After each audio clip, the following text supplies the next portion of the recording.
Hello friends, let us study about the functions of cerebellum. Control of body posture and equilibrium. Who is involved? Ma'am, vestibule. Which cerebellum is involved and which tract is involved? Vest You're going to tell me both. Which Ma'am, functional division of cerebellum is involved involved here? and tract is Vestibulo. ma'am, flocculonodular. Yes. Vestibulo, cerebellum, nuclei, vestigial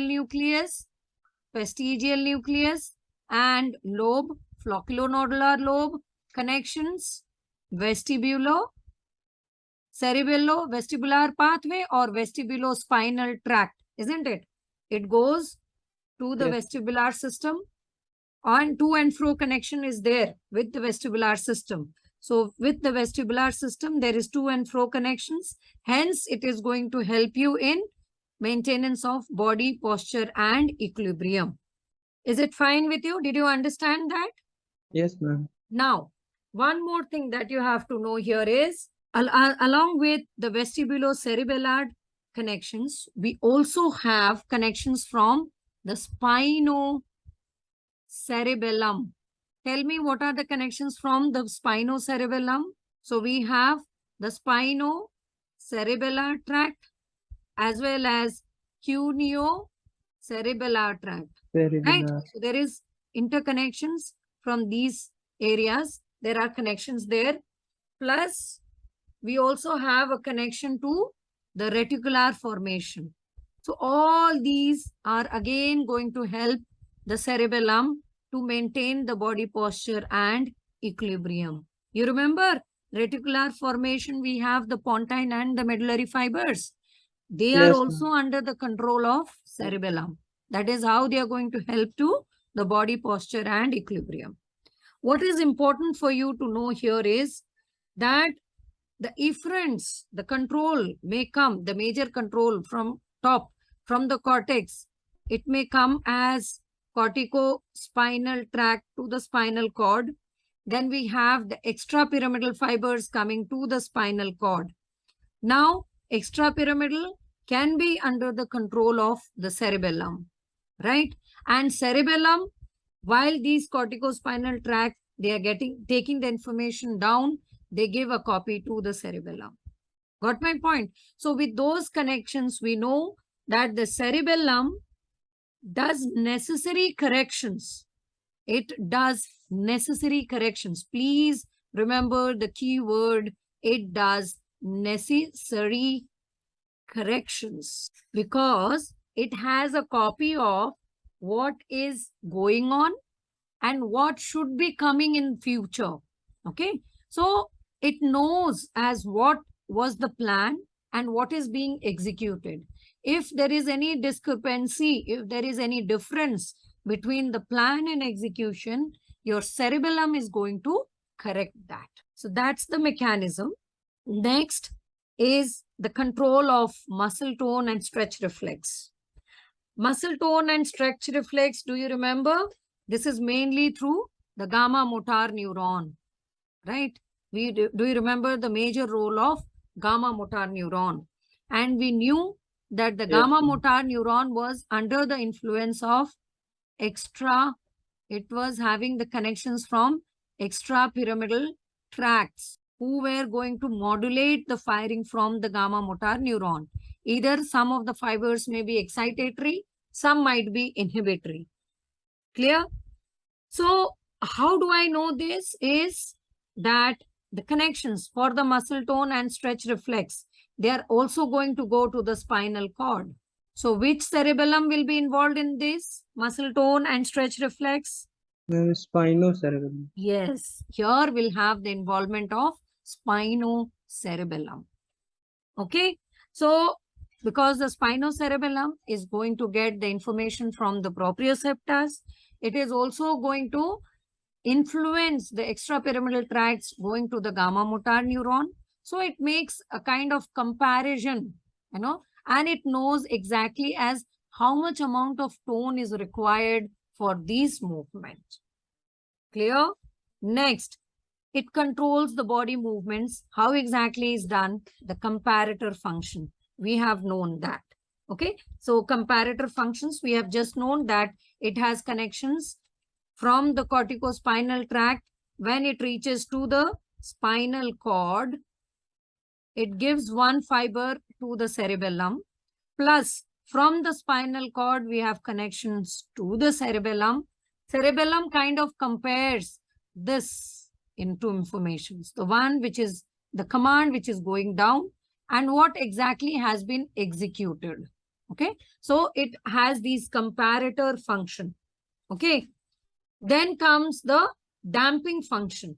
What does this mean, damping function? Usually, what happens is that the cerebellum, our movements usually, they tend to be a pendular they could be like pendular type. Pendular type. The motions are usually pendular type, means they may be like to and fro or contraction, relaxation. How much of contraction is required? How much of rate, so ultimately cerebellum is the one which is going to control this pendular movement, or you can say it makes it smooth and precise by doing the damping action. What is its damping action? It controls, or you can say it regulates the time, the rate, the range, the force, and the direction of movement. These are the keywords. Damping action, how does it do? So we know that the cerebellum is not the one which is going to initiate. Please remember, cerebellum does not. It does not initiate any movement. It does not initiate any movement. So what is the role of cerebellum? If you remember, Ankit, what is the role of cerebellum? The role of cerebellum is for planning. That is one. Along with that, the next is, what? It acts as a comparator, coordination, right? It acts as a comparator, it acts as a coordinator. And what exactly it does is, it controls, or you can say its control usually includes the regulation of time. Remember, these are the keywords: rate, range, force, and direction of movement. Please remember these keywords when it comes to the role of cerebellum in motor functions or body movements. Okay. It is involved for timing and programming the movement. That means it is involved in the smooth movements. Smooth, it involves so that the performance, the movement is smooth and is highly precise. I'll tell you an example. Suppose you are dancing. When you're dancing, you have a lot of movements. Now, eye movement, neck movement, limb movements, and you have these ballistic movements. Dancing movements are also called as ballistic movements. How is going to control that? Who is going to do the proper timing? It is the cerebellum. If there is no proper timing, you can't make the mudras. In Indian classical dances, we have a lot of mudras which are made with the finger movements or ballistic movements. You cannot perform that until unless your cerebellum is functional.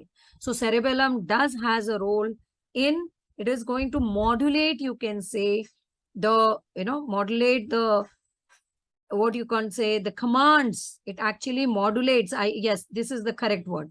It modulates the commands which are coming from the cortex, commands from the cortex via the corticospinal tract. If you remember, I had been always telling that corticospinal tract is supplying to the distal muscles, your fingers, and which are involved in skilled movement, voluntary skilled movements.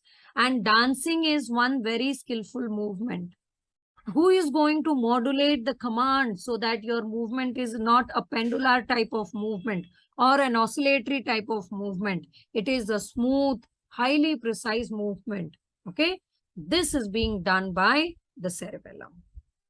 Then comes as servo mechanism. Servo mechanism is again the role that it plays. What is it? via its connections with the cerebral cortex. So it kind of, what is its role?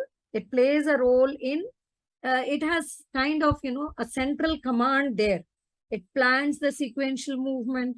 It plans the timing of the movement. It plans the predictive functions of the movement. So kind of it is involved in everything. It knows what is going on. It knows what should be going on, and it knows what exactly was the command. So all that functions of that is called as servo mechanism. It is going to compare, it is going to contrast, or you can say it is going to check or modulate the commands. All that is what we term under the servo mechanism. It also has a role with autonomic functions. It does influence the autonomic functions. And we know that its connections via the superior colliculus, it is involved in eye movements.